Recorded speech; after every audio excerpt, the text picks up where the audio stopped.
Hello and welcome to Learning Chemistry with S.K. Verma. Dear students, lanthanoid actinoid chemistry में next video में लेकर के आ गया हूं जो आपके लिए काफी ज्यादा एक्साइटिंग होने वाला है। चलिए देखते हैं फटाफट और जल्दी से इसे शुरू करते हैं। तो यस, लेंथेनॉइड एक्टिनॉइड के पार्ट 7 में हम लोग आ गए हैं और इसमें हम लोग डिस्कस करने वाले हैं लेंथेनॉइड्स की मैग्नेटिक प्रॉपर्टीज, जो काफी ज्यादा इंपॉर्टेंट वीडियो है जिसका काफी लोग वेट भी कर रहे थे। इसमें हम लोग मैग्नेटिक प्रॉपर्टीज के जितने भी इंपॉर्टेंट पॉइंट्स हैं वो सारे डिस्कस करेंगे। और आप ये तो जानते ही हैं कि हम लोग कौन कौन सी बुक कवर कर रहे हैं। एनसीईआरटी, जेडीली पूरी कवर कर रहे हैं, हाउसक्राफ्ट पूरी कवर कर रहे हैं और इन बुक्स को मिला करके ये वीडियोस बन रहे हैं। आपको इन बुक्स को रिवाइज करने की, पढ़ने की कोई जरूरत नहीं है यदि आपने learning chemistry with SK. Verma से लेंथेनॉइड्स पूरा कवर किया है। तो पूरा जो टॉपिक है मैग्नेटिक प्रॉपर्टीज का, लेंथेनॉइड्स की मैग्नेटिक प्रॉपर्टीज का, वो हम पॉइंट्स में लेंगे। और सबसे पहला पॉइंट है कि किसी भी एलिमेंट में अनपेयर्ड इलेक्ट्रॉन होते हैं तो वो पैरामैग्नेटिक होता है और किसी में अनपेयर्ड इलेक्ट्रॉन नहीं होते हैं तो वो डाईमैग्नेटिक होता है। ये आप सबको पता है, ठीक है। अब हम आ गए हैं सेकंड पॉइंट में। सेकंड पॉइंट लेंथेनॉइड्स के लिए है। स्पेशली लेंथेनॉइड्स के लिए क्या है कि एक तो लेंथेनम का 3+ आयन, सीरियम का 4+ आयन, ल्यूटीशियम का 3+ आयन, इनमें कितने कितने इलेक्ट्रॉन होते हैं देख लेते हैं। लेंथेनम में 4f0 यानी कि कोई अनपेयर्ड इलेक्ट्रॉन नहीं, सीरियम 4+ में भी 4f0 कोई अनपेयर्ड इलेक्ट्रॉन नहीं, और ल्यूटीशियम 3+ में 4f14 यानी कि इसमें भी अनपेयर्ड इलेक्ट्रॉन कोई नहीं है। इसलिए इन सब में कोई अनपेयर्ड इलेक्ट्रॉन नहीं होने की वजह से ये क्या हो गए, सारे के सारे डाईमैग्नेटिक, ठीक है। तो ये तीनों आयन डाईमैग्नेटिक हैं, इनको लिख लीजिए, पहचान लीजिए। इनके अलावा आपको कोई भी लेंथेनॉइड का आयन मिल जाए, चाहे ऑक्सीडेशन स्टेट +2 हो, +3 हो, +4 हो, कोई भी हो, उसमें अनपेयर्ड इलेक्ट्रॉन जरूर होगा और वो सारे के सारे पैरामैग्नेटिक हैं। तो ये इंपॉर्टेंट पॉइंट था लेंथेनॉइड्स के लिए। इन तीनों को पहचान लीजिए, ये डाईमैग्नेटिक है, इनके अलावा सारे पैरामैग्नेटिक, ठीक है। इस पॉइंट पे सबसे ज्यादा क्वेश्चन आते हैं कि कौन सा लेंथेनॉइड पैरामैग्नेटिक हो गया, कौन सा डाईमैग्नेटिक हो गया। अगला, मैग्नेटिक प्रॉपर्टीज से रिलेटेड एक्टिनॉइड्स में और लेंथेनॉइड्स में क्या डिफरेंस है। बहुत सिंपल है। लेंथेनॉइड्स की मैग्नेटिक प्रॉपर्टी को इजीली एक्सप्लेन कर सकते हैं, समझ सकते हैं, बता सकते हैं, पढ़ सकते हैं, पढ़ा सकते हैं। लेकिन एक्टिनॉइड्स की मैग्नेटिक प्रॉपर्टी है वो कॉम्प्लेक्स है, इनकी स्टडी मुश्किल है ना। एक्टिनॉइड केमिस्ट्री ही अभी तक पूरी तरह से स्टडी नहीं हुई है, तो इनके मैग्नेटिक प्रॉपर्टी कॉम्प्लेक्स है। ये बेसिकली डिफरेंस है। जो थर्ड पॉइंट है वो लेंथेनॉइड्स और एक्टिनॉइड्स की मैग्नेटिक प्रॉपर्टी में डिफरेंस है। यहीं से हमें पता चलता है कि हमें केवल लेंथेनॉइड की मैग्नेटिक प्रॉपर्टी पढ़नी है, एक्टिनॉइड की मैग्नेटिक प्रॉपर्टी हमें नहीं पढ़नी होती है। वो कॉम्प्लेक्स है, उसकी स्टडी कॉम्प्लेक्स है, ठीक है। अब चलते हैं हम आगे। अब हमारा पूरा फोकस लेंथेनॉइड्स की जो मैग्नेटिक प्रॉपर्टी है उन्हीं पे होगा। लेकिन जैसा कि मैंने आपको कहा है, हम पॉइंट्स में डिस्कस करेंगे। ये सारे पॉइंट्स एनसीईआरटी, जेडीली और हाउसक्राफ्ट से लिए गए हैं, ठीक है। अगला हमारा 4 नंबर पॉइंट है कि किसी भी एलिमेंट में मैग्नेटिक जो प्रॉपर्टीज है, मैग्नेटिक मोमेंट है उसका, वो आता कहां से है, तो वो इलेक्ट्रॉन से आता है। उसका ओरिजिन किससे होता है, इलेक्ट्रॉन से। इलेक्ट्रॉन से कैसे होता है, इलेक्ट्रॉन खुद एक टाइनी मैग्नेट की तरह बिहेव करते हैं। टाइनी मैग्नेट होते हैं, टाइनी का मतलब समझ गए ना, छोटे से छोटा, यानी कि बहुत छोटे मैग्नेटिक, बहुत छोटे मैग्नेट, चुंबक की तरह व्यवहार करते हैं। कौन, इलेक्ट्रॉन। क्यों व्यवहार करते हैं, इनमें मैग्नेटिक मोमेंट कहां से आता है, इलेक्ट्रॉन में। तो इलेक्ट्रॉन का जो मैग्नेटिक मोमेंट है वो इसकी दो टाइप की मोशंस की वजह से होता है। दो टाइप की मोशन कैसे, जैसे हमारी अर्थ होती है ना, दो टाइप की मोशन करती है। एक तो सूर्य के चारों तरफ चक्कर लगाती है, एक खुद की अक्ष पे भी ये स्पिन करती है, ठीक है। तो वैसे ही इलेक्ट्रॉन भी सेम दो तरह की मोशन है वो दिखाता है। एक तो इसका orbital motion around the nucleus, यानी कि न्यूक्लियस के चारों तरफ ऑर्बिटल में चक्कर लगा रहा है, एक तो ये। और एक spin motion around its own axis, यानी कि अपनी खुद की अक्ष पर ये घूर्णन कर रहा है, स्पिन मोशन कर रहा है। तो ये दो तरह के मोशन है इलेक्ट्रॉन के, उसकी वजह से इसमें मैग्नेटिक मोमेंट क्रिएट होता है, मैग्नेटिक मोमेंट इसमें पैदा होता है। इसलिए ये टाइनी मैग्नेट की तरह बिहेव करता है। कौन, इलेक्ट्रॉन, यस। यहाँ पर ये जो ए फिगर है ये इसका ऑर्बिटल मोशन दिखा रहा है, ये आपका एटॉमिक न्यूक्लियस है और न्यूक्लियस के चारों तरफ ये जहां मैं अभी मार्क कर रहा हूं ये आपका इलेक्ट्रॉन है और ये इलेक्ट्रॉन इसके चारों तरफ इस तरह से चक्कर लगा रहा है, तो ये इसका ऑर्बिटल मोशन हो गया, उसकी वजह से मैग्नेटिक मोमेंट पैदा हो रहा है, उसको बोल रहे हैं ऑर्बिटल मैग्नेटिक मोमेंट। कौन सा? Orbital magnetic moment. इसी तरह से ये इलेक्ट्रॉन है अपनी खुद की अक्ष पे चक्कर लगा रहा है, इसको हम लोग बोलते हैं स्पिन मोशन, है ना, और इसकी ये अपनी अक्ष पर स्पिन कर रहा है, इसको स्पिन मोशन बोलते हैं, और इसकी वजह से जो मैग्नेटिक मोमेंट क्रिएट हुआ है वो है स्पिन मैग्नेटिक मोमेंट। तो दो तरह की मोशन की वजह से इलेक्ट्रॉन में ऑर्बिटल मैग्नेटिक मोमेंट और स्पिन मैग्नेटिक मोमेंट क्रिएट हो रहा है, ठीक है। अब ये जो मैग्नेटिक मोमेंट है ना, एलिमेंट का हुआ या इलेक्ट्रॉन का हुआ, किसी का भी हुआ, इसकी यूनिट क्या होती है आप जानते होंगे, इसकी यूनिट होती है बोर मैग्नेटॉन, जिसको हम लोग लिखते हैं कैपिटल बी और कैपिटल एम से, और इसको डिनोट करते हैं म्यू बी से, म्यू और बी से इसको हम लोग डिनोट करते हैं बोर मैग्नेटॉन को। और ये जो बोर मैग्नेटॉन होता है इसकी एक्चुअल वैल्यू ये होती है जो आपके सामने यहाँ पर लिखी हुई है, तो इसको याद कर लेना, कई बार गलती से ये क्वेश्चन भी आ जाता है कि एक बोर मैग्नेटॉन के इक्वल क्या होता है ना, उसकी वैल्यू क्या है। तो अब हम आ गए अगले पॉइंट में। हमने पिछले पॉइंट में समझ लिया कि electron basically magnetic moment electron में क्रिएट होता है, इलेक्ट्रॉन खुद टाइनी मैग्नेट है, और इलेक्ट्रॉन के दो तरह की मोशन है, ऑर्बिटल मोशन, स्पिन मोशन, जिसकी वजह से मैग्नेटिक मोमेंट क्रिएट हो रहा है, और मैग्नेटिक मोमेंट की यूनिट और उसकी वैल्यू एक बोर मैग्नेटॉन की क्या होती है ये हमने देख लिया है। अब नेक्स्ट पॉइंट में magnetic properties of transition element, ये लो भाई, ट्रांजिशन एलिमेंट की हम लोग मैग्नेटिक प्रॉपर्टीज पहले देखेंगे, क्योंकि हमें लेंथेनॉइड एक्टिनॉइड की तभी समझ में आएगी जब हम पहले ट्रांजिशन एलिमेंट की मैग्नेटिक प्रॉपर्टी को स्टडी करेंगे। तो ट्रांजिशन एलिमेंट की जो मैग्नेटिक प्रॉपर्टी है ना, वो एकदम साफ है। जैसे हमने अभी देखा कि इलेक्ट्रॉन का जो मैग्नेटिक, दो तरह के मोशन की वजह से दो तरह का मैग्नेटिक मोमेंट क्रिएट होता है, स्पिन मैग्नेटिक मोमेंट और एक आपका ऑर्बिटल मैग्नेटिक मोमेंट। तो ये दोनों कंट्रीब्यूट करते हैं किसी भी एलिमेंट के मैग्नेटिक मोमेंट में। ये जो दोनों तरह के मैग्नेटिक मोमेंट हैं, स्पिन और ऑर्बिटल मैग्नेटिक मोमेंट, ये कंट्रीब्यूट करते हैं, कंट्रीब्यूट करके नेट मैग्नेटिक मोमेंट को बनाते हैं। तो नेट मैग्नेटिक मोमेंट इन दोनों के कंट्रीब्यूशन से बनता है। सुन लो, दोनों के किसके? स्पिन मैग्नेटिक मोमेंट और ऑर्बिटल मैग्नेटिक मोमेंट। ये जो नेट मैग्नेटिक मोमेंट होता है इसको हम मतलब नेट मैग्नेटिक मोमेंट में दोनों का कंट्रीब्यूशन होता है, स्पिन और ऑर्बिटल मैग्नेटिक मोमेंट का। तो इसका फॉर्मूला क्या हुआ? इसका फॉर्मूला हुआ आपका ये वाला इसका फॉर्मूला है नेट मैग्नेटिक मोमेंट का। यहां पर आप जो कैपिटल एस और कैपिटल जो एल आप देख रहे हैं वो क्या है? एस तो आपका जो स्पिन मोशन होता है ना अपनी ही अक्ष पर, उसकी वजह से जो मैग्नेटिक मोमेंट क्रिएट होता है उसको इंडिकेट कर रहा है एस, है ना, उस कंट्रीब्यूशन को बता रहा है एस। और एस क्या है आपका? एस है आपका रिजल्टेंट स्पिन क्वांटम नंबर, ये स्पिन मोशन को इंडिकेट कर रहा है। कैपिटल एल क्या है? ये है रिजल्टेंट ऑर्बिटल क्वांटम नंबर, ये जो आपकी ऑर्बिटल मोशन की वजह से जो आपका मैग्नेटिक मोमेंट का कंट्रीब्यूशन है उसको ये बता रहा है कैपिटल एल। तो ये जो फॉर्मूला है, इस फॉर्मूले में ये जो टर्म है एस वाली, ये आपका स्पिन मैग्नेटिक मोमेंट का कंट्रीब्यूशन है और ये आपका ऑर्बिटल मैग्नेटिक मोमेंट का कंट्रीब्यूशन है, और इन दोनों को मिलाने से नेट मैग्नेटिक मोमेंट आता है, जिसको हम लोग म्यू एस प्लस एल लिखते हैं। एस और एल का मतलब आप समझ गए हैं। तो ट्रांजिशन एलिमेंट का जो मैग्नेटिक मोमेंट का जो फॉर्मूला है वो इस फॉर्मूले से दिया जाता है, चाहे आपका 3D हो, चाहे आपका 4D हो, और चाहे आपका 5D सीरीज के एलिमेंट हो। लेकिन यहां पर एक ट्विस्ट है, ये फॉर्मूला मॉडिफाई होकर के दूसरे फॉर्मूले में कन्वर्ट हो गया। किसके लिए? 3D के लिए। 4D और 5D के लिए तो अप्लाई हो रहा है, 3D के लिए क्या स्टोरी है देखते हैं, आगे चलते हैं। यस, तो अगला हमारा छठा पॉइंट है वो यही है कि magnetic moment of first row transition elements. First row का मतलब 3D सीरीज, 3D सीरीज वालों का मैग्नेटिक मोमेंट क्या होगा? क्या हमने जो ऊपर फॉर्मूला देखा है वो होगा? नहीं, बिल्कुल नहीं होगा। क्यों?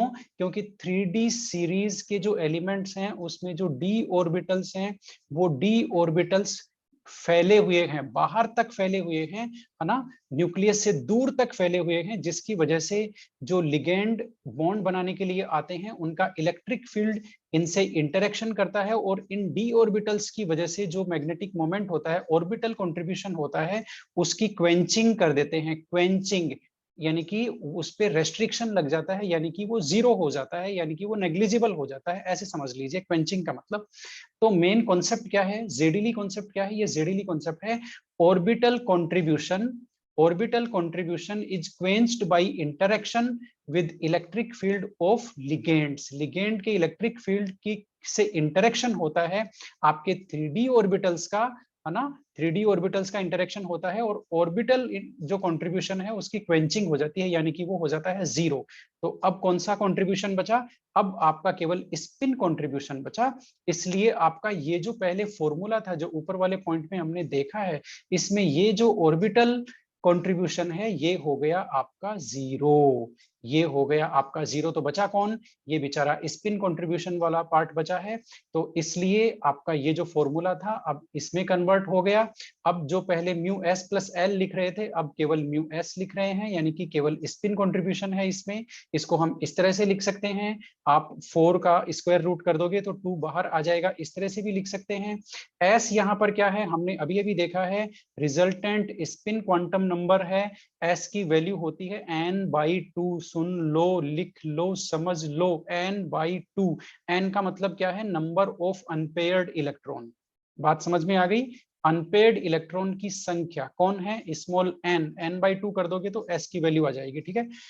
अब इस फॉर्मूले में जहां मैं गोला कर रहा हूं, इस फॉर्मूले में आप n की s की वैल्यू रख दोगे n/2 और सोल्व करोगे तो आपको मिलेगा फॉर्मूला ये फॉर्मूला आपको मिलने वाला है, mu s is equal to root n in bracket n+2। ये आपको फॉर्मूला मिलने वाला है, जिसको हम लोग बोलते हैं स्पिन ओनली फॉर्मूला। क्यों स्पिन ओनली फॉर्मूला, क्योंकि इसमें जो मैग्नेटिक मोमेंट कैलकुलेट हो रहा है उसमें केवल स्पिन कंट्रीब्यूशन है, ऑर्बिटल कंट्रीब्यूशन यहाँ पर नहीं है। उसकी क्वेंचिंग हो गई है, 3D ऑर्बिटल बेचारे बाहर तक आ गए, न्यूक्लियस से दूर तक आ गए, लिगेंड ने उनके इनके इंटरेक्शन करके उनका जो कंट्रीब्यूशन था उसको जीरो कर दिया। यस, और ये जो फॉर्मूला है स्पिन ओनली फॉर्मूला, और इस फॉर्मूले से ये जो मैग्नेटिक मोमेंट कैलकुलेट हो रहा है म्यू एस, उसको हम लोग बोलते हैं स्पिन ओनली मैग्नेटिक मोमेंट। तो ये तो सारी बात थी किसके लिए, 3D सीरीज के एलिमेंट्स के लिए हमने बात कर ली है ना, कि इसमें ऑर्बिटल मोशन की क्वेंचिंग हो गई, और स्पिन ओनली फॉर्मूला इसके लिए लागू होता है, ठीक है। उसको बोलते ही स्पिन ओनली है, क्योंकि ऑर्बिटल मोशन का जो कंट्रीब्यूशन है वो उसमें जीरो हो गया। अब हम अगले पॉइंट में आ गए हैं, पॉइंट नंबर 8 में। हमने ट्रांजिशन एलिमेंट्स के लिए देख लिया। ट्रांजिशन एलिमेंट में एक गड़बड़ हुई कि 3D में कुछ और हो गया, वो ऑर्बिटल कंट्रीब्यूशन जीरो हो गया, उसको भी हमने समझ लिया, और नया फॉर्मूला जो स्पिन ओनली फॉर्मूला था उसको भी हमने समझ लिया। अब हम मेन मुद्दे पर आ गए हैं। मेन मुद्दा क्या है हमारा, magnetic moment of lanthanoids. Lanthanoid के जो 3+ आयंस हैं उनका मैग्नेटिक मोमेंट क्या है, उसकी हम लोग बात करने वाले हैं, ठीक है, उसकी हम लोग बात करने वाले हैं। तो यहां पर एक कॉन्सेप्ट लिखा हुआ है, ये जेडीली कॉन्सेप्ट है। जेडीली क्या कहती है, जेडीली कहती है कि spin only formula gives correct value for, किस किस के लिए, यानी कि आपका जो स्पिन ओनली फॉर्मूला है वो सही वैल्यू देता है कौन कौन से लेंथेनॉइड्स के लिए, जरा देख लीजिए, मैं गोला कर रहा हूं। लेंथेनम 3+, क्योंकि इसका इलेक्ट्रॉनिक कॉन्फ़िगरेशन F0 होता है, तो n की वैल्यू भी, यानी कि अनपेड इलेक्ट्रॉन की वैल्यू जीरो होगी। अनपेड इलेक्ट्रॉन की वैल्यू जीरो होगी तो आपका जो म्यू एस है वो जीरो आएगा, है ना। n की वैल्यू जीरो रखोगे ना स्पिन ओनली फॉर्मूला में, तो मैग्नेटिक मोमेंट भी जीरो आएगा, तो और इसका होता भी जीरो है, तो यहाँ पर स्पिन ओनली फॉर्मूला ने सही वैल्यू दी। इसी तरह से Lu3+, ल्यूटीशियम 3+ में F14 होता है इलेक्ट्रॉनिक कॉन्फ़िगरेशन, n की वैल्यू यहाँ भी जीरो है, यानी कि कोई अनपेड इलेक्ट्रॉन नहीं होता, सारे पेयर्ड होते हैं, तो यहाँ भी म्यू एस इसका क्या हुआ, मैग्नेटिक मोमेंट स्पिन ओनली क्या आएगा, जीरो आएगा, क्योंकि n की वैल्यू जीरो है।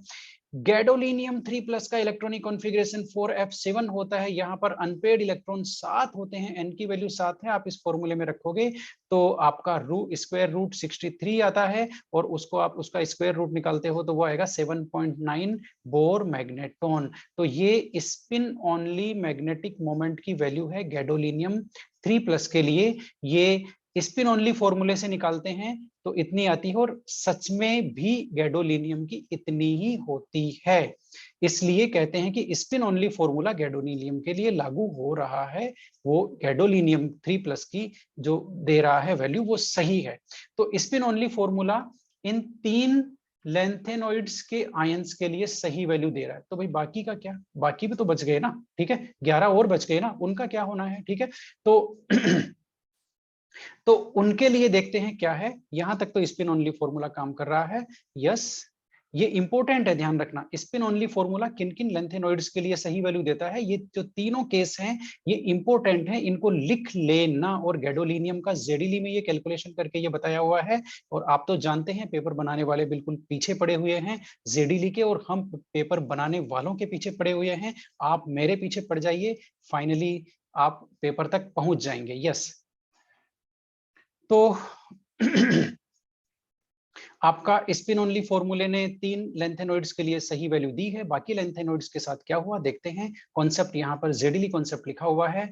Spin only formula does not give correct result for other lanthanoids, other Ln3+ ions. Other के लिए सही नहीं देता। भाई क्यों सही नहीं देता, क्या रीजन हुआ, है ना। तो उसका रीजन यहाँ पर बहुत ही ज्यादा इंपॉर्टेंट है ये रीजन।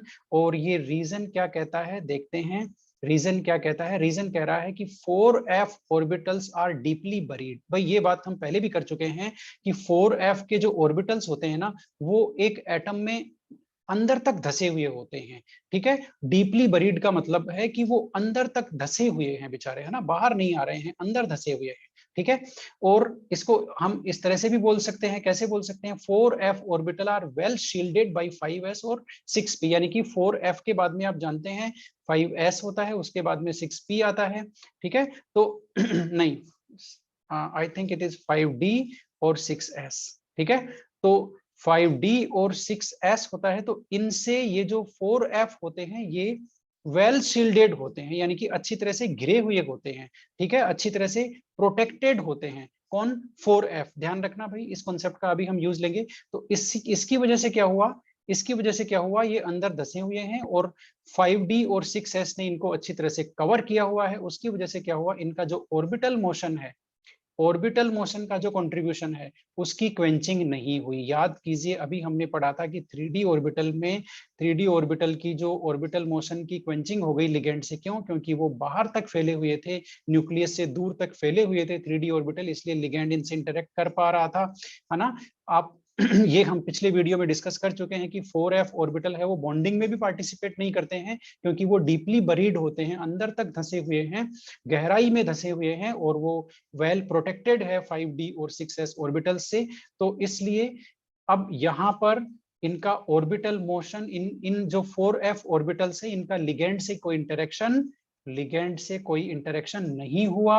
और लिगेंड से इंटरेक्शन नहीं होने की वजह से इनके ऑर्बिटल मोशन की क्वेंचिंग नहीं हुई।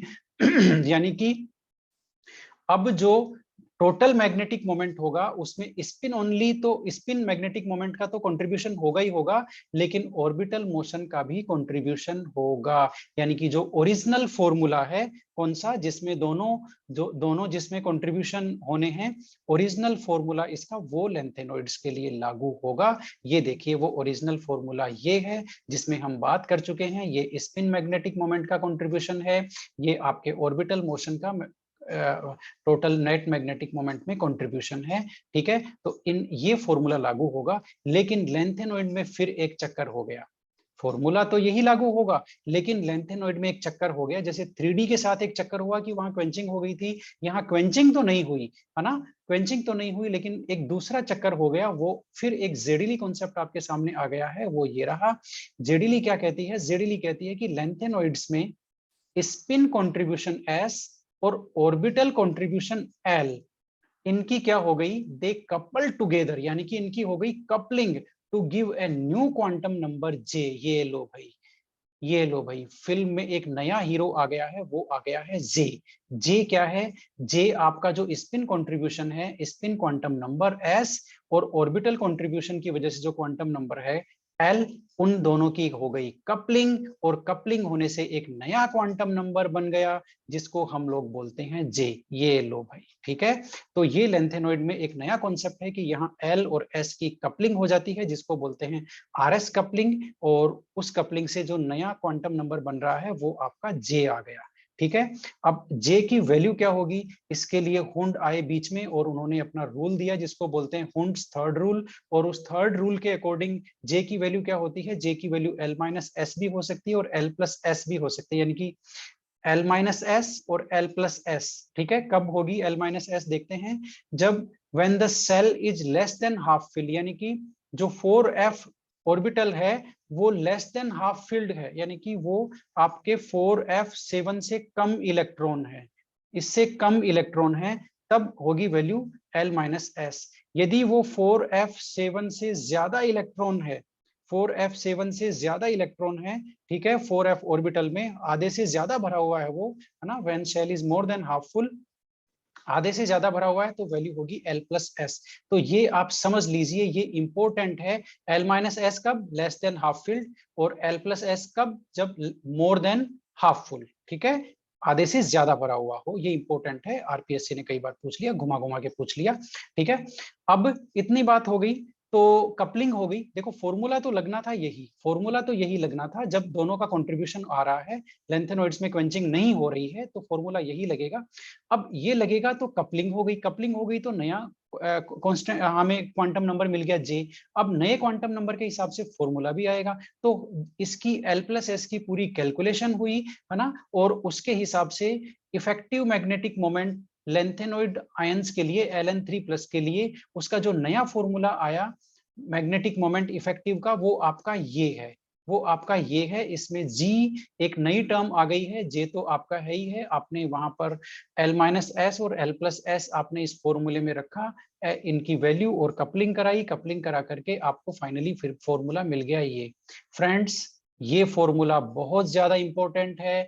लेंथेनॉइड्स Ln3+ का जो मैग्नेटिक मोमेंट होता है वो इस फॉर्मूले से कैलकुलेट होता है, ठीक है, इसको अच्छी तरह से पकड़ लीजिए, ठीक है। अब यहाँ पर ये जी एक टर्म है, जी क्या है, जी है लेंडेज जी फैक्टर, लेंडेज जी फैक्टर, और उसकी वैल्यू क्या है, जी की वैल्यू होती है 1+ और ये पूरी टर्म, इसको आप यदि थोड़ा सा सोल्व कर दोगे तो ये 1+ की जगह ये हो जाएगा 1.5+ और ये पूरी टर्म, ठीक है। तो जी की वैल्यू आपके क्वेश्चन में ये भी आ सकती है, जी की वैल्यू आपके क्वेश्चन में ये भी आ सकती है, ये जेडीली कॉन्सेप्ट है, ठीक है। अब ये जो नया फॉर्मूला आ गया उसको बोलते क्या है ना, इसको क्या बोलते हैं, इसको बोलते, ये कपलिंग के बाद का फॉर्मूला है, ये जो फॉर्मूला आप देख रहे हो, है ना, ये काफी ज्यादा इंपॉर्टेंट है, इसको मुझे मार्क नहीं करना चाहिए कुछ भी। ये कपलिंग के बाद का फॉर्मूला है, जब एल और एस की कपलिंग हो गई, ठीक है, तो इसको क्या बोलते हैं, coupled spin plus orbital contribution formula, यानी कि स्पिन और ऑर्बिटल कंट्रीब्यूशन की कपलिंग के बाद का ये फॉर्मूला है, जो कि लेटेस्ट फॉर्मूला है किसके लिए, यानी कि मॉडिफाइड फॉर्मूला है, जिसको बोल सकते हैं लेंथेनॉइड 3+ आयन के मैग्नेटिक मोमेंट निकालने के लिए। इसको पहचान लो और इसको लिख लो, ठीक है। ओके, इतनी बात हो गई, जी की वैल्यू आपको पता चल गई, लेंडेज जी फैक्टर आपने लिख लिया होगा, वीडियो को पॉज करके लिख लो यदि नहीं लिख पाए हो तो। अगला पॉइंट हमारा 9th नंबर आ गया। आपने देखा, आपने क्या देखा कि हमें पता चल गया कि आप जो मैग्नेटिक मोमेंट के जो फॉर्मूले हैं वो टोटल 2 तरह के फॉर्मूले हैं, है ना। एक तो स्पिन ओनली फॉर्मूला है जो 3D एलिमेंट्स के लिए लागू हो रहा है, और 3 लेंथेनॉइड्स के लिए भी सही वैल्यू आ रही है उसकी वजह से। एक जो फॉर्मूला है वो आपका एस और एल की कपलिंग हो गई, उसके बाद का फॉर्मूला है वो आपका ये फॉर्मूला है, जिसमें जी की और जे की वैल्यू रखो और मैग्नेटिक मोमेंट की वैल्यू निकाल लो, ठीक है। अब लेंथेनॉइड्स के लिए ये फॉर्मूला लागू होता है, कौन सा, कपलिंग वाला, म्यू एस प्लस एल वाला, ठीक है। अब इन दोनों फॉर्मूलों से मैग्नेटिक मोमेंट कैलकुलेट करें तो क्या अंतर आएगा, उनका कंपैरिजन हम लोग करने वाले हैं। तो आपके सामने मैं एक ग्राफ ला रहा हूं, ये वो ग्राफ है जिसमें लेंथेनॉइड एक्टिनॉइड्स का स्पिन ओनली फॉर्मूले से निकालेंगे तब क्या आएगा, और ये जो कपल्ड फॉर्मूला है कौन सा, ये वाला, इससे मैग्नेटिक मोमेंट निकालेंगे तब क्या वैल्यू आएगी, उनका ग्राफ है, ये ग्राफ आपके सामने है। ये देखो किस किस में ग्राफ है, म्यू बीएम यानी कि बोर मैग्नेटोन में मैग्नेटिक मोमेंट, और ये आपके लेंथेनॉइड की सीरीज पूरी। ठीक है, कैसे कैसे चेंज हो रहा है, देखो ये जो डॉटेड लाइन है, ये देखो ये जो डॉटेड लाइन है आपकी, जहां अभी मेरा कर्सर चल रहा है, ये डॉटेड लाइन किसको बता रही है, स्पिन ओनली मैग्नेटिक मोमेंट को। ठीक है, और ये जो सॉलिड लाइन है ये आपको बता रही है जो कपल्ड फॉर्मूले की वजह से जो आपका मैग्नेटिक मोमेंट आ रहा है, जो एक्चुअल मैग्नेटिक मोमेंट है ना, वो ये है। ठीक है, तो ये जो डॉटेड लाइन है वो तो सीधी सी बात है माउंटेन शेप में है, ये देखो सीधी शेप में है डॉटेड लाइन। क्यों, क्योंकि आप जानते हैं जैसे जैसे लेंथेनॉइड सीरीज में हम इधर से इधर जाएंगे, एन की वैल्यू पहले बढ़ेगी, यानी कि अनपेड इलेक्ट्रॉन की वैल्यू पहले इंक्रीज होगी और फिर बाद में डिक्रीज होगी, है ना।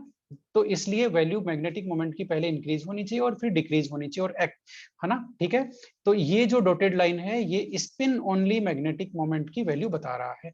ये जो सॉलिड लाइन है जहां पर अभी मेरा कर्सर चल रहा है, ये जो सॉलिड लाइन है ये आपका जो एक्चुअल मैग्नेटिक मोमेंट है, यानी कि ये जो आपका क्या बोलते हैं कपल्ड, जो एलएस कपल्ड मैग्नेटिक मोमेंट जो फॉर्मूला है, उसकी वजह से जो मैग्नेटिक मोमेंट आ रहा है, ये सॉलिड लाइन उसको बता रही है।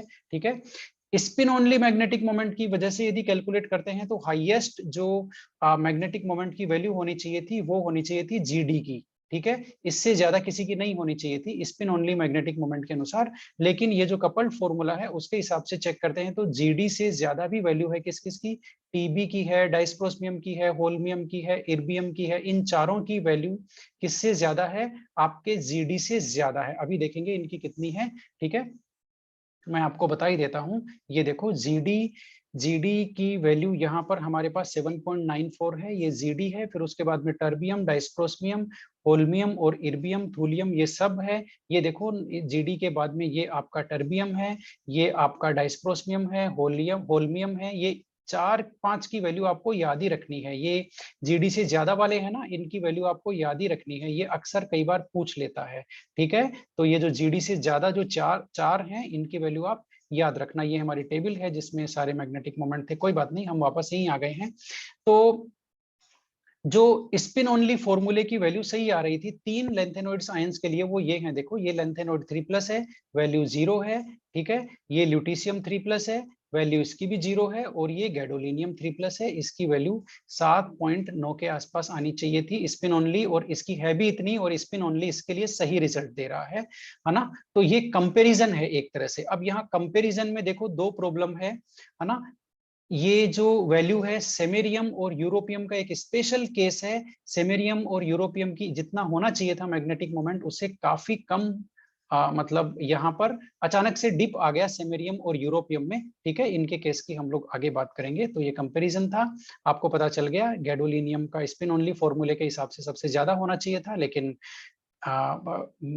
जो दूसरा फॉर्मूला है उसके हिसाब से चेक करेंगे तो एक्चुअल मैग्नेटिक मोमेंट बाकियों के लिए भी ज्यादा है।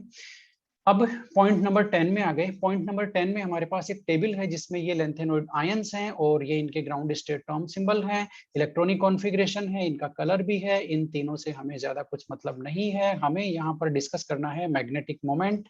ये लीजिए, मैग्नेटिक मोमेंट डिस्कस करना है। ये तो कैलकुलेटेड है, जो आपका फॉर्मूला है, कौन सा फॉर्मूला, S+L वाला जो फॉर्मूला है, इज इक्वल टू जी और J+1 वाला जो फॉर्मूला है, उससे जो कैलकुलेट करते हैं वो, तो ये कैलकुलेटेड हो गया, ये ऑब्जर्व्ड हो गया। ऑब्जर्व्ड मतलब एक्सपेरिमेंटल, यानी कि एक्सपेरिमेंट करके देखते हैं तब कितना आता है, ये वो है मैग्नेटिक मोमेंट। ठीक है, तो अब यहाँ पर गड़बड़ कहाँ कहाँ होती है देखते हैं। लेंथेनम के लिए कोई गड़बड़ नहीं है, दोनों ही 0 है बेचारे के लिए। सीरियम के लिए भी मैच कर रही है वैल्यू, इसके लिए भी वैल्यू मैच कर रही है, यहाँ भी वैल्यू ऑलमोस्ट मैच कर रही है, यहाँ भी ऑलमोस्ट वैल्यू मैच कर रही है। कैलकुलेटेड यानी कि इस फॉर्मूले से जो कैलकुलेट करते हैं मैग्नेटिक मोमेंट की वैल्यू, और एक्चुअल मैग्नेटिक मोमेंट यानी कि एक्सपेरिमेंटल मैग्नेटिक मोमेंट, वो केवल दो जो हमारे लेंथेनॉइड्स हैं उनके लिए मैच नहीं करता है। ये स्पेशल केस हैं दोनों के दोनों, और वो दोनों स्पेशल केस कौन से हैं मैं बताता हूं आपको। ये रहे, ये देखिए, ये मैंने गोला कर दिया है। ये दोनों स्पेशल केस है, कैसे, ये आपका एक तो सेमेरियम है, एक यूरोपियम है, इनको मैं यही लिख देता हूं, सेमेरियम 3+ और यूरोपियम 3+। सेमेरियम 3+ की 0.84 आती है, फॉर्मूले से कैलकुलेट करते थे, ये कैलकुलेटेड वैल्यू है, ठीक है, इस फॉर्मूले से कैलकुलेटेड करते हैं तो इतनी आती है, लेकिन होती इसकी इतनी है, एक्चुअल इसकी इतनी है, एक्सपेरिमेंटल वैल्यू इसकी इतनी है, ठीक है। तो यहाँ पर जो इस फॉर्मूले ने हमें सही वैल्यू नहीं दी, देखेंगे क्यों नहीं दी। यूरोपियम के लिए तो गजब हो गया भाई, फॉर्मूला कह रहा है कि 0 आनी चाहिए, फॉर्मूले के अनुसार वैल्यू क्या आनी चाहिए, यूरोपियम 3+ के मैग्नेटिक मोमेंट की वैल्यू 0, लेकिन एक्चुअल मैग्नेटिक मोमेंट इसका देखिए कितना ज्यादा है, 3.4 से 3.6। तो ये जो दोनों केस हैं, सेमेरियम और यूरोपियम, ये यहाँ पर एनोमेली दिखाते हैं, असंगत व्यवहार दिखाते हैं। इनकी व्याख्या जो आपका कपल्ड फॉर्मूला है, एलएस कपल्ड फॉर्मूला है मैग्नेटिक मोमेंट का, उससे भी नहीं हो रही है, ठीक है। तो ये स्पेशल केस है। जेडिली कॉन्सेप्ट क्या है, जेडिली कहती है कि the agreement of EU3+ is poor, यानी कि जो फॉर्मूला है उसके साथ यूरोपियम की वैल्यू मैच नहीं करती है और सेमेरियम की वैल्यू भी मैच नहीं करती है। लेकिन सेमेरियम में फिर भी थोड़ा बहुत मैच कर रहा है। कैसे, सेमेरियम का 0.84 है और 1.5 के आसपास आना चाहिए एक्चुअल, लेकिन आ रहा है 0.84, तो कह सकते हैं कि थोड़ा बहुत हो रहा है। लेकिन यूरोपियम का तो 0 आना चाहिए था और आ रहा है 3.4, इसलिए ये यूरोपियम का केस बड़ा ही स्पेशल है। जेडीली में इसको एम्फासिस किया गया है और इसके लिए क्या बताया गया है अभी देखते हैं। एबनॉर्मल मैग्नेटिक मोमेंट है किसका, यूरोपियम का, उसका रीजन हम लोग देखने वाले हैं। 0 होना चाहिए था लेकिन 3.5 तक चला गया, ठीक है, उसका रीजन हम लोग देखने वाले हैं। तो इसका रीजन क्या है, रीजन है इसका यूरोपियम के लिए जो ग्राउंड स्टेट एनर्जी लेवल है और एक्साइटेड स्टेट एनर्जी लेवल है, उसमें जो एनर्जी गैप है, एनर्जी गैप है ना, वो काफी कम है, केवल 300 सेंटीमीटर इनवर्स है। किसमें, यूरोपियम में। किस किस के बीच में, ग्राउंड स्टेट इसका होता है, ये देखिए ग्राउंड स्टेट टर्म सिंबल, ये दोनों एक्साइटेड स्टेट टर्म सिंबल। तो ग्राउंड स्टेट और ये जो एक्साइटेड स्टेट टर्म सिंबल है, इनके बीच में आपका गैप कितना हो गया, 300 सेंटीमीटर इनवर्स का गैप हो गया, ठीक है। तो इतना कम गैप है। अब ये देखो, ये जो कम गैप है ना, इसके लिए इलेक्ट्रॉन यहां से यहां तक जाने के लिए, इलेक्ट्रॉन कहां से कहां तक जाने के लिए मैं बताता हूं आपको।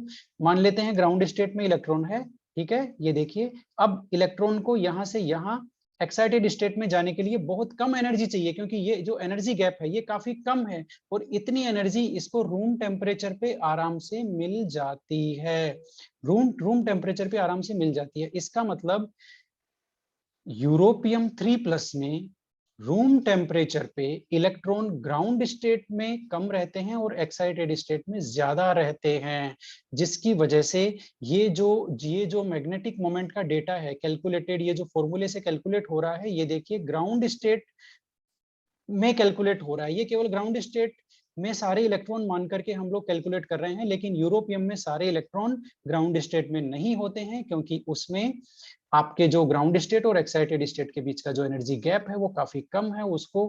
उसको इलेक्ट्रॉन रूम टेम्परेचर पे ही आसानी से पार करके एक्साइटेड स्टेट में चला जाता है। इसलिए जो हम मैग्नेटिक मोमेंट इस फॉर्मूले से निकालते हैं, किसका, आपके इसका यूरोपियम का, J+1, यही है भाई फॉर्मूला, तो है ना, ठीक है। तो इससे निकालते हैं, ये फॉर्मूला ग्राउंड स्टेट की वजह, ग्राउंड स्टेट का जो मैग्नेटिक मोमेंट होता है उसको बताता है, जबकि एक्चुअल में यहाँ इलेक्ट्रॉन एक्साइटेड स्टेट में है। इसलिए यूरोपियम के लिए जो यूरोपियम का 3.5 के आसपास मैग्नेटिक मोमेंट आ रहा है, ठीक है, वो ग्राउंड स्टेट की वजह से नहीं है, वो एक्साइटेड स्टेट की वजह से है, ठीक है। तो इसलिए यूरोपियम एनोमेलस व्यवहार, एबनॉर्मल मैग्नेटिक मोमेंट की वैल्यू बताता है, दिखाता है, क्योंकि इसमें इलेक्ट्रॉन एक्चुअल में एक्साइटेड स्टेट में लोकेटेड है, और हमारा फॉर्मूला ये मान के कैलकुलेट कर रहा है कि सारे इलेक्ट्रॉन ग्राउंड स्टेट में है। इसलिए फॉर्मूले की वैल्यू आ रही है 0, लेकिन एक्चुअल वैल्यू होती है 3.5। तो ये यूरोपियम का केस था। इसके लिए जेडीली ने भी कुछ कुछ लिखा है। ये जेडीली का वो पैराग्राफ है जिसमें यूरोपियम का केस डिस्कस किया गया है, आप इसका स्क्रीनशॉट भी ले सकते हैं। इसको मैं आपको यहाँ पर पढ़ के बता देता हूँ। The agreement for europium is poor, ठीक है, क्यों पुअर, आगे पढ़ लीजिए। The spin orbit coupling constant is only about 300 centimetre inverse, यानी कि जो गैप है वो 300 सेंटीमीटर है, मतलब कम गैप है। ये देखिए, this means that the energy difference in energy between the ground state and the next state is small, वो कम एनर्जी गैप है, ठीक है। thus the energy of thermal motion is sufficient to promote some electrons यानी कि thermal energy, room temperature पे जो thermal energy मिल रही है वही काफी है कुछ इलेक्ट्रॉन को प्रमोट करने के लिए और हायर स्टेट में भेजने के लिए, ठीक है। बिकॉज ऑफ दिस, इसकी वजह से क्या हुआ, magnetic properties are not solely determined by the ground state configuration, यानी कि मैग्नेटिक प्रॉपर्टी अब केवल ग्राउंड स्टेट कॉन्फ़िगरेशन पे डिपेंड नहीं कर रही, वो एक्साइटेड स्टेट पे भी कर रही है, क्योंकि इलेक्ट्रॉन वहां चला गया है, ठीक है। लेकिन हमारे फॉर्मूले को नहीं पता, फॉर्मूला बेचारा ग्राउंड स्टेट को पकड़ के बैठा हुआ है, इसलिए फॉर्मूले की वैल्यू क्या आ गई, 0 आ गई, ठीक है। और एक्चुअल वैल्यू कुछ और है, 3.5 है। अब यहाँ पर एक इंपॉर्टेंट कॉन्सेप्ट है, वो सुन लो। रूम टेम्परेचर पे कुछ इलेक्ट्रॉन एक्साइटेड स्टेट में चले गए, तो अब हम कर देंगे टेम्परेचर डाउन। टेम्परेचर डाउन कर देंगे तो सारे इलेक्ट्रॉन ग्राउंड स्टेट में ही रहेंगे, और ग्राउंड स्टेट में ही रहेंगे सारे इलेक्ट्रॉन, तो फॉर्मूले की जो वैल्यू है 0, वो एक्चुअल वैल्यू भी 0 आएगी।